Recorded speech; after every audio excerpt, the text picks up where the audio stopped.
This week on Silver Screen, we're feeding the homeless, delivering babies, and winning state titles. Good afternoon, Dutch Fork. Today is Friday, March 3rd, and your Silver Screen report starts now.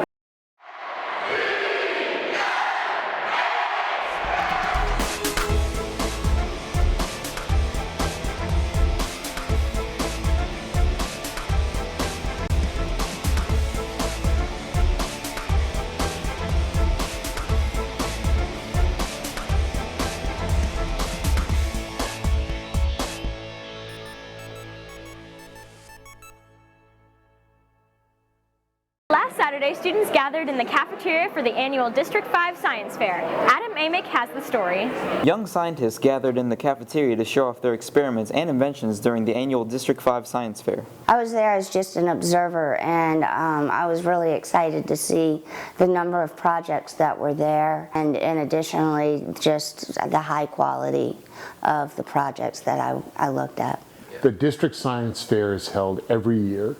This year we had the largest number of high school projects we've ever had. We had about 70 projects, if I remember correctly.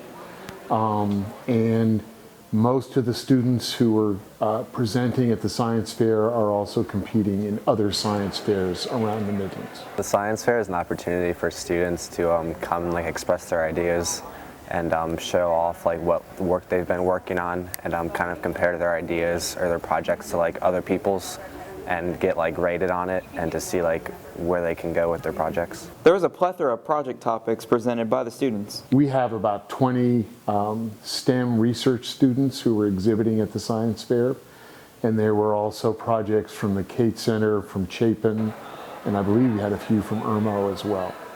And I did the environmental projects, and there were about 20 engineering projects. One of the projects there was a group in the engineering class did a forklift type thing that lifted up heavy boxes for people that did automatically though, so they didn't have to actually lift anything up. Warner hopes more of his students will participate in the future. We need more students doing it, not just the STEM students. We need to get as many people as possible. These kinds of science fair projects look awfully good on a college application. This has been Adam Amick with your Silver Screen Report. Another group of students used their Saturday to help the homeless downtown. Maddie McCormick was there. Beta Club students gathered downtown to help feed and give supplies to the homeless. Beta Club is here to help in the community. They've spent a lot of time with outreach, and today we're helping feed the homeless and also to help set things up and distribute items they may need. The students brought shoes. There's another group here that brought hygiene items. Beta Club here, we're helping out feed the homeless, and I think this is a great way to help out the community. Those who don't really have the same advantages that we have, we come here and we help by giving them food. Beta Club came out here today to help feed the homeless here near Finley Park, and we're planning to be out here for the rest of the afternoon. Becoming a leader in the community is an important part of Beta Club's mission. I feel as if when you volunteer in your community, you help out and you become really a leader, and this sense of leadership is really important in high school students today. A way of helping people, and there's so many people out here that are in need of food, and we also had shoes out here. It's a great way of helping the community. It's a great opportunity for students to see that there are many needs, sometimes out of our comfort zone, and that they need to be willing at any time to step up and meet those needs. Beta Club members encourage others to get out into the community and make an impact. A lot of, you have Sister Care out here who does domestic violence outreach. You have other services out here who help feed the homeless and stuff like that. So there's a lot of opportunities out there for people volunteering. So there are plenty of clubs that help out and reach out. So for example, Beta Club, we have a whole bunch of community service. I think this will make our 16th or 17th community service we've done this year. And also, if you just go online and research, that's a great way to become a part of the community. People can get involved in volunteering through Beta Club. It could be through your church, anywhere in your community, because anyone can come help out. You, your sister, brother, cousin. They can volunteer either by joining Beta Club. They don't even have to be a member. You can still come help with community service. This has been Madison McCormack with your Silver Screen Report. The SAT word of the week is poignant, an adjective, meaning deeply affecting or moving. On Tuesday, Dutch Fork gave the annual ACT test to third-year high school students. Even if you weren't testing, you may have been affected as well. Caleb Hanna investigates. While third-year students labored away on the ACT Tuesday, teachers and students were displaced for the first 3 blocks.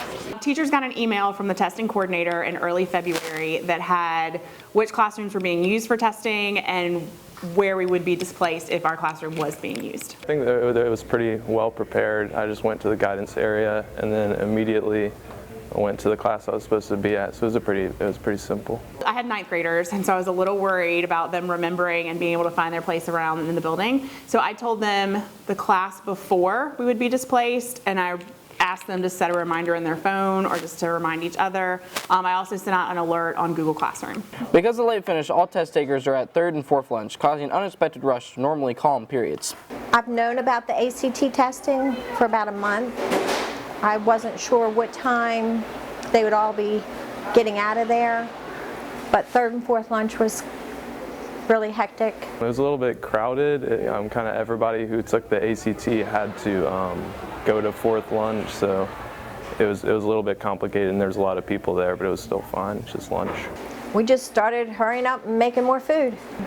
We had most of the food out there. It was just chicken sandwiches and stuff that we could fix real quick, but it wasn't really that bad. It was just kind of crazy, but a lot of our days are crazy like that. Those who took the test were pleased with the structure and setup. I'm glad the ACT was administered by the school. It kind of provides a good way to take the test without having to leave on a Saturday, and I'm glad that's just an efficient use of public funding. This has been Caleb Hanna with your Silver Screen Report. For this week's Kids in the Hall, we asked students how standardized testing during the school day affects them.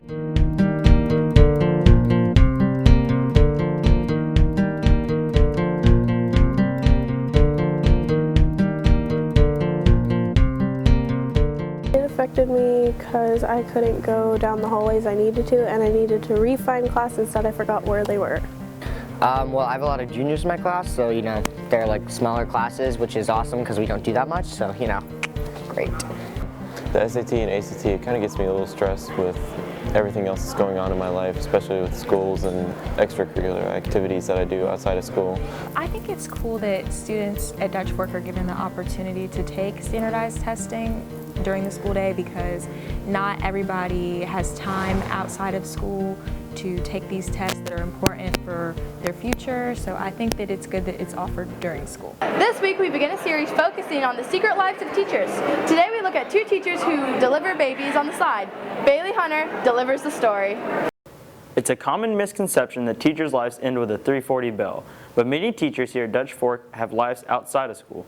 They are a support person for a woman in labor, and there are different types of doulas. The doulas that we have here are considered a hospital-based doula. A patient comes in and she is admitted for labor, and if that patient would like to have a doula, we call the doula and they come in and care for the patient. I work here at Lexington Medical on Friday and Saturdays from 12 to 12, either noon to midnight or midnight to noon. And so when I'm here on call, I'm only with moms that are patients here for 2 hours after baby comes. If it's a private client, which I have a business separate from the hospital, then I'm with them 2 weeks past baby coming. And so that way I can visit them at home and I help them with nursing, maybe give them a break so they can take a shower, get a meal, maybe do some laundry for them, kind of assist them in that 2-week after birth process. This week we put a spotlight on art teacher Nicole Tesey and child development teacher Phyllis Richmond, who work as doulas. A lot of these patients who have a doula, most of our patients come in and they want an epidural, they want medication.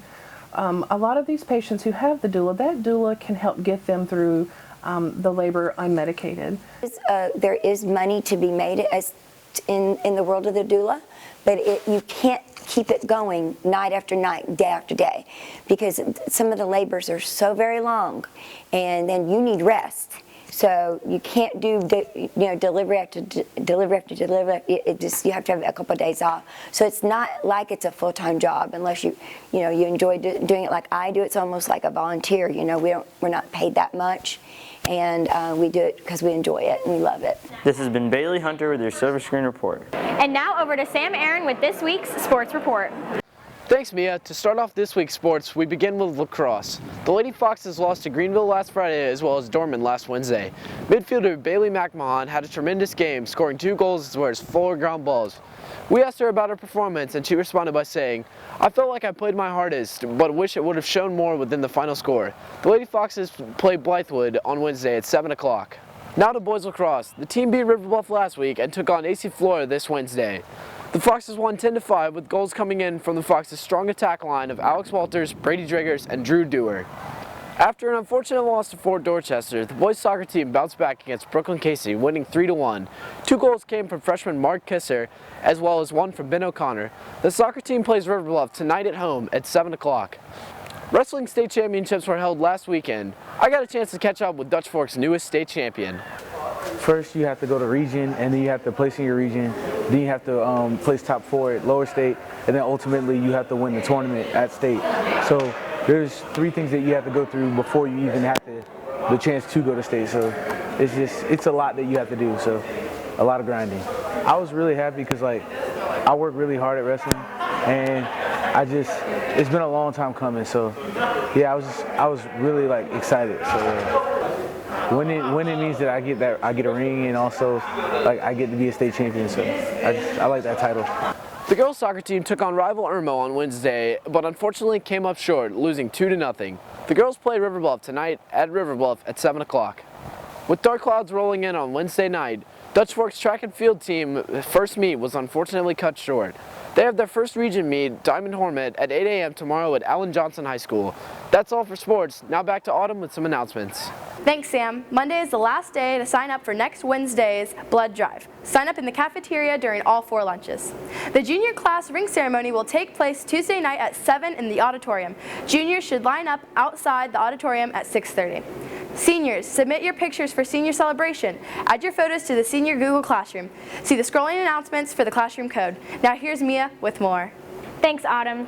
Do you like social media, comic books, magazines, music, movies, animation, radio, TV, or video games? Want to know what makes them tick or what jobs are available in each? Then sign up for Intro to Mass Media next year. See Miss Medlock Green in room 252 for more information.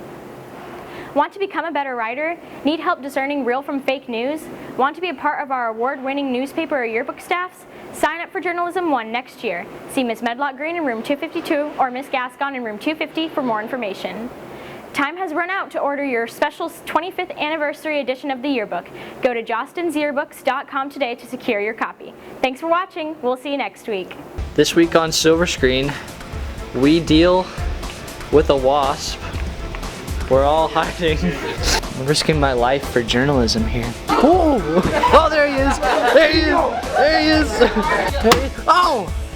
I got him! I got him again! Yo, that man's still moving! Oh, he's still alive! He's still alive!